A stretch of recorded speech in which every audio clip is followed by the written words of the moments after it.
आज के चुनाव परिणाम, खासतौर पे हरियाणा के चुनाव परिणाम को देख के आज सुबह से मैं हैरान हूँ। और आज शाम को कांग्रेस की प्रेस कॉन्फ्रेंस सुनने के बाद थोड़ा परेशान भी हूँ। चारों तरफ से दोस्तों के फ़ोन आ रहे हैं, मैसेज आ रहे हैं, ये क्या हुआ?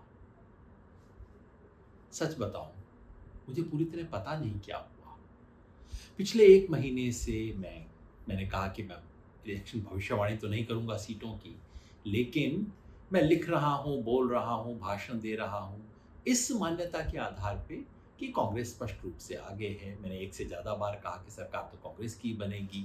अब हवा है, आंधी है, उससे ज़्यादा है, ये मैं कह नहीं सकता। लेकिन आज जो हुआ वो तो बिल्कुल अलग था, ना हवा, ना आंधी, ना और कुछ, बल्कि बिल्कुल उल्टा। जितने लोगों ने घूम के देखा, उनमें से कोई व्यक्ति ऐसा मुझे अभी तक नहीं मिला जिसने कहा, और बीजेपी का समर्थक भी नहीं मिला, जिसने कहा हो कि बीजेपी की मेजॉरिटी आने वाली है। बहस सिर्फ इस पे होती थी कि कांग्रेस कितना आगे रहेगी। पिछले 2 बार में, 2014 में, 2019 में बीजेपी को लोकसभा चुनाव में जितने भी वोट मिले हैं, विधानसभा चुनाव में 4 महीने बाद उसके वोट हमेशा गिरे हैं। अपेक्षा थी कि इस बार भी ऐसा होगा। हम ग्राउंड पे घूमे, हमारे कई साथी मिलके ग्राउंड पे घूमे, देखा, साधारण लोगों से बात की, क्योंकि ऐसा किए बगैर मैं अपना मुंह नहीं खोलता हूँ। साधारण लोगों से बात की, और हमारा अनुमान उसके बाद भी ये था कि हाँ, जमीन पे तो यही दिख रहा है कि कांग्रेस आगे है। लोकसभा चुनाव के बाद कांग्रेस अप हुई है, बीजेपी डाउन हुई है, और अगर ऐसा है तो कांग्रेस का मेजोरिटी में आना स्वाभाविक था। जैसा मैंने कहा, जितने भी रिपोर्टर, एडिटर, संवाददाता, जिसने भी बोला, जिसको भी मैंने सुना या पढ़ा, एक भी नहीं मिला। आप आज भी पलट के देख लीजिएगा, अगर एक भी व्यक्ति ने कहा हो कि बीजेपी की मेजॉरिटी आ सकती है। तमाम एग्जिट पोल ने भी यही कहा। एक भी एग्जिट पोल नहीं है जिसका न्यूनतम वाला जो आंकड़ा है वो भी कहता हो कि कांग्रेस 45 से नीचे जा सकती है। मगर ये सब गलत हो सकते हैं, हम तो गलत हो ही सकते हैं, इंसान है, गलती हो सकती है। एग्जिट पोल तो गलत होते ही हैं, मैंने खुद ही साबित किया कि गलत है। मगर आज शाम को जब कांग्रेस ने प्रेस कॉन्फ्रेंस की और कुछ गंभीर आरोप लगाए हैं, कांग्रेस में वहाँ के कम्युनिकेशन इंचार्ज जयराम रमेश जी और पवन खेड़ा जी ने कॉन्फ्रेंस करके कहा कि हम इस परिणाम को स्वीकार नहीं कर सकते। उन्होंने कुछ कॉन्स्टिट्यूएंसी से प्रमाण दिए हैं। एक कॉन्स्टिट्यूएंसी का प्रमाण मैंने खुद देखा है, वो है नारनौल, महेंद्रगढ़ जिले में। कांग्रेस ने कहा है ऐसी सूचनाएं उनके पास हिसार से भी हैं, पानीपत से भी हैं, और कहा है कि कल तक वो इस सारी सूचना को सार्वजनिक करेंगे। आरोप ये है कि कुछ काउंटिंग के दौरान कुछ ऐसे ईवीएम मिले जिसमें 99% बैटरी पाई गई खुलने के बाद। अब इतने घंटे काम करने के बाद 99% बैटरी क्यों थी?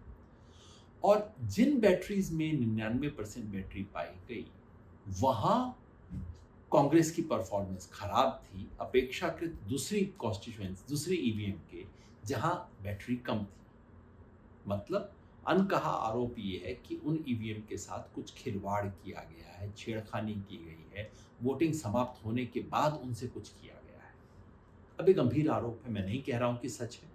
हमारे पास अभी कोई प्रमाण इतना नहीं है उसको जांच करने का। चुनाव आयोग का जवाब भी मैंने पढ़ा, वो इतना टेक्निकल है कि मैं तो इंजीनियर नहीं हूँ, बैटरी और ये सब मुझे समझ नहीं आता। लेकिन मामला गंभीर है जिसकी जांच होनी चाहिए। तो पहली बात तो मैं कहना चाहता हूँ वो ये कि चुनाव आयोग की जिम्मेवारी बनती है कि इस सब के बारे में देश को आश्वस्त करे। चुनाव फेयर हो, निष्पक्ष हो, और जनता को दिखे कि निष्पक्ष है, दोनों जरूरी हैं। ये चुनाव आयोग कुछ समय से ऐसे काम नहीं कर रहा है। जनता के सामने पूरी स्थिति साफ करना, लोकसभा चुनाव के अंदर भी जितने वोट पड़े और जितने वोट गिने गए, दोनों में अंतर था। चुनाव आयोग ने आज तक स्पष्ट नहीं किया कि ऐसा क्यों हुआ है। तो चुनाव आयोग से इतना मेरा अनुरोध है, हो सकता है आपकी बात सही हो सकता है अभी से कांग्रेस की बात पे विश्वास न करें, लेकिन चुनाव आयोग जनता के सामने पूरे तथ्य रखे। चुनाव आयोग अपना काम करेगा, लेकिन हम भी अपना काम करें। हम भी सोचें, एक क्षण के लिए मान लें कि जो परिणाम आया है वही है। हैरानी हुई शायद इसलिए कि हो सकता है हम गलत हुए, तो हम सोचें कि क्या गलती हुई होगी, सोचें कि ये परिणाम क्यों आया होगा। क्या भारतीय जनता पार्टी आरएसएस का मुकाबला करने के लिए जितना काम करने की जरूरत थी, विचार में, जनता के बीच में, वो सब काम हुआ। आज के परिणाम से किसान आंदोलन का प्रभाव समाप्त नहीं हो जाता। किसान आंदोलन की वजह से ही कांग्रेस मैदान में थी। उतने जो परिणाम हुआ उसके कारण ही कांग्रेस, जो कि 30% पीछे थी 2019 में, वो कांग्रेस मैदान में थी। लेकिन जो कुछ दूसरी चीज करनी थी वो क्या हुई? क्या जनता के मन में ये शंका रही कि भाई कांग्रेस आएगी तो इसका मतलब है एक जिले का राज, एक जाति का राज, एक परिवार का राज? क्या इसका समाधान, इस आशंका का निर्मूलन हुआ? क्या चुनाव में उस तरह की चुस्ती हुई जो कि होनी चाहिए थी? कांग्रेस के अलावा जन संगठनों को जितना काम करना चाहिए था, क्या हमने उतना वो काम किया? मतलब कि जो चुनाव आयोग के सवाल हैं वो अपनी जगह हैं, लेकिन आज के इस नतीजे से हमारी चुनौती और गहरी होती है। महाराष्ट्र में चुनाव है, झारखंड में चुनाव है, इन सब चुनाव में पहले से भी ज़्यादा और गंभीरता से काम करने की ज़रूरत है। क्योंकि हरियाणा में चुनाव का जो भी कारण रहा हो, जो भी वजह रही हो, अब उसे बीजेपी को वाइट वॉश करने के लिए इस्तेमाल किया जाएगा। ये दिखाया जाएगा कि बीजेपी को कोई धक्का पहुंचा ही नहीं था, ये जो लोकसभा चुनाव में हुआ तो कोई बात ही नहीं थी। अब वापस स्थिति वैसे ही आ गई है और इस सरकार का दमनकारी चरित्र वैसे ही आगे बढ़ेगा।